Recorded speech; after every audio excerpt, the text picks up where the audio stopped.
নওগাঁর মান্দায় জমি জমা সংক্রান্ত পূর্ব শত্রুতা জের ধরে বসতবাড়িতে হামলা চালিয়ে ভাঙচুরের অভিযোগ পাওয়া গেছে। এ সময় বাধা দিতে গিয়ে হামলার শিকার হয়ে 4 জন গুরুতর আহত হয়েছেন।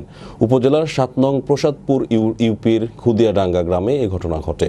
আহতরা হলেন শ্রী কানাইলাল, সুব্রত, শ্রীমতী বাসনা রানী ও সুস্মিতা রানী। অপরদিকে অভিযুক্তরা হলেন একই গ্রামের শ্রী জগন্নাথ চন্দ্র হাওলাদার, শ্রীমতী শান্তি রানী, বিশ্বচন্দ্র, আনন্দ চন্দ্র সহ অজ্ঞাতনামা 4 থেকে 5 জন। এই ঘটনায় সুপদ বাদী হয়ে মান্দা থানায় একটি অভিযোগ দায়ের করেন। অভিযোগ সূত্রে জানা যায়, অভিযুক্তরা দলবদ্ধ হয়ে বাঁশের লাঠি, লোহার রড, শাবলদা, কুড়াল সহ দেশীয় অস্ত্র সজ্জিত হয়ে অতর্কিতভাবে হামলা করে বাথরুম, টিউবওয়েল ভাঙচুর করে দখলের চেষ্টা করে। এ সময় বাধা দিতে গিয়ে কানাইলাল সহ 4 জন গুরুতর আহত হয়।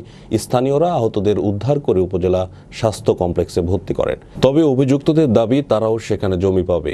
অপরদিকে তদন্ত সাপেক্ষে ব্যবস্থা নেওয়ার কথা জানিয়েছেন থানার ভারপ্রাপ্ত কর্মকর্তা ওসি মোজাম্মেল হক কাজী। সম্পত্তি আমাদের এখন বর্তমানে দখলে আছে এবং আমরা কিনে নিয়েছি, জমি আমাদেরই আছে। ওই জায়গার পায়খানা, পেশাবখানা, টিউবওয়েল।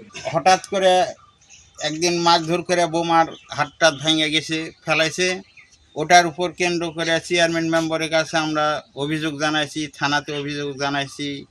এখানে আমাদের জায়গা, সে জায়গাতে আমাদের বাথরুম, টিউবওয়েল, ফ্যানের পালা এগুলো আছে। প্রথম দিনে তারা ভাঙচুর করে।